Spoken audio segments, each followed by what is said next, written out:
আসসালামু আলাইকুম, আপনারা কেমন আছেন? আমি ভালো আছি ইনশাল্লাহ। আজ বিকেলে আমরা একটু নদীর ওই পারে যাব, রূপনগরে বেড়ার জন্য বাইরে যাচ্ছিলাম। আমার ছেলে জুতা পায়ে দিচ্ছে, ঘুরতে যাব ইনশাল্লাহ। আপনাদের যাইতে যাইতে আমি দেখাচ্ছি, ওরা মুখ বসে যে ছেলের পায়ে জুতা পরাই দিচ্ছে। দেখি আব্বু, জুতা কেমন করে পড়লা তুমি? এই যে বাবা, এই যে আমার ছেলে এখন পানি খাচ্ছে। আমার মেয়ে অলরেডি বাইরে চলে গেছে, আমার ছেলে বাইরে হচ্ছে। এই যে আব্বু, বাইরে হও, যাবা না তুমি?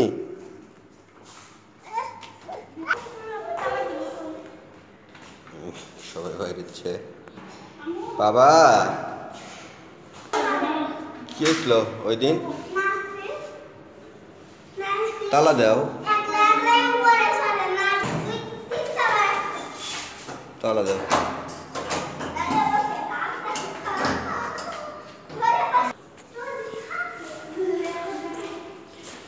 আমরা এখন সিঁড়ি থেকে নামতেছিলাম, নিচে যাব। বাবা, এই যে তুমি কোথায় যাবা? ঘুরতে যাবা? নাফি,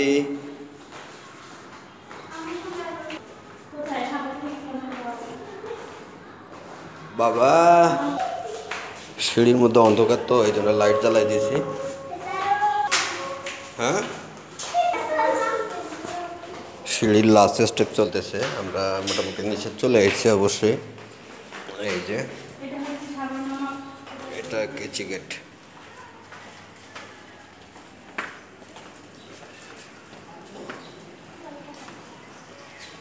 বাসার থেকে নিচে চলে আসছি, এখন আমরা রূপনগরে যাব। এটা নদীর ওই পারে।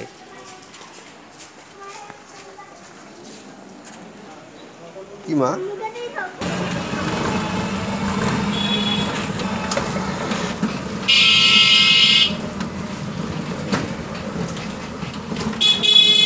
মোড়।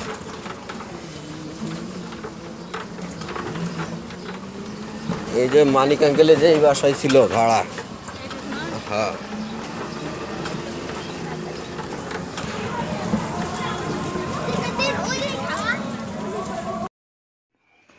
আমরা এখন নামাবাজার ব্রিজ অতিক্রম করে নদীর ওই পারে চলে এসেছি। আস্তে আস্তে যাচ্ছিলাম, আমরা অটোতে বসে আছি। আমি, আমার স্ত্রী সাইয়াতুল কদর আল নাফি এবং অনামিকা তুবাচ্চুম নুহা। আমরা বাবা, মা, ওরা ভাই বোন চারজন, আমার ভাগ্নি আছে, সবাই মিলে ঘুরতে যাচ্ছি।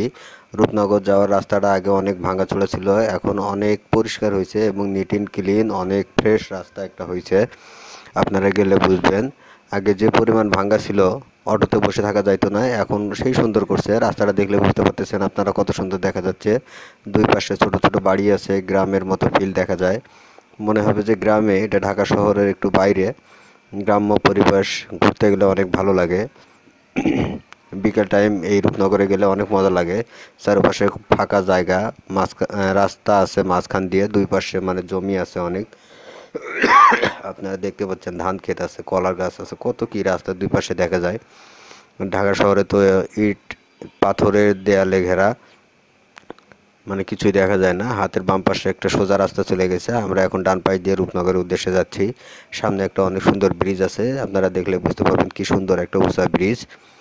এই ব্রিজটা এমনি দাঁড়িয়ে থাকলেও অনেক বাতাস লাগে। আপনারা দেখেন, এখান থেকে শুরু হবে একটা বিশাল ফাঁকা জায়গা, অনেক বড় একটা চক মাঠ, আপনারা যাই বলেন। এখানে অনেক শস্য উৎপাদন হয় ফাঁকা জায়গায়।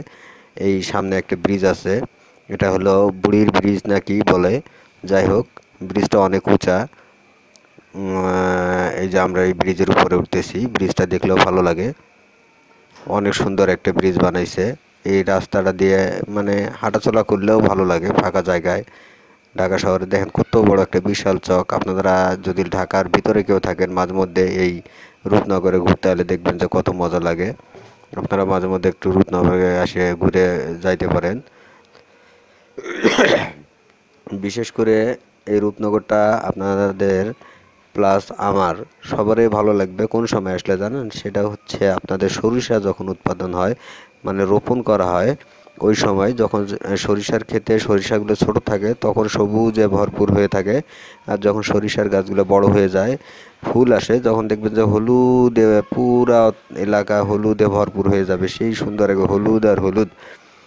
এই সরিষার টাইমে যখন রোপণ করে এই সময় দেখবেন মানুষে ভরপুর হয়ে যায়, অনেক মানুষ আর কি এখানে ঘোরার জন্য যায়। দেখেন কত সুন্দর রাস্তা একটা, অনেক সুন্দর লাগে। যাই হোক, আপনারা এখানে ঘুরতে গেলে একটু বিকাল টাইমে যাবেন, সন্ধ্যার আগে চলে আসবেন, ফাঁকা জায়গা। মনে করেন সাভারের বাইরে, এটা ধামরা এলাকায় পড়ছে। সাভার বাজার থেকে বেশিক্ষণ লাগে না, 15-20 মিনিট লাগে ওই পারে যাইতে, নদীটা পার হয়ে তারপরে রূপনগর শুরু হয়ে যায়। দিনে দিনে আপনারা যাবেন, ঘুরে আসবেন, ভালো লাগবে। সন্ধ্যা করিয়েন না, কারণ আমাকেও ভালো লাগে না সন্ধ্যার পরে ওই এরিয়াটা, ফাঁকা জায়গা একটা। সামনে গেলে বুঝতে পারবেন আপনারা আরও কত সুন্দর একটা জায়গা আছে। আর এরপরে যে রেস্টুরেন্ট বা আরও একটা জায়গা ছিল, এগুলো আমি এক ভিডিওতে অলরেডি দিয়েছি। এখন আমি আপনাদের শুধু যাওয়ার ভিডিওটা দেখাচ্ছি। রূপনগরে আমরা রিক্সায় চড়ে পরিবার মানে ফ্যামিলি সবাই মিলে যাচ্ছি, এই ভিডিওটাই আপনাদের জন্য আপনাদের দেখাচ্ছিলাম। আর বাকি ভিডিও তো দেখেছেন মাশাল্লাহ। আপনারা যদি না দেখে থাকেন আমার চ্যানেলে যা দেখে আসবেন। আমরা এখন রূপনগর থেকে বাসার দিকে যাব। এর মধ্যে কোনো এক রেস্টুরেন্টে ফুচকা টুচকা খেয়ে তারপরে যাবো ইনশাল্লাহ। বাবা একটা হাই দাও তো, হাই দাও, হাই দাও একটু।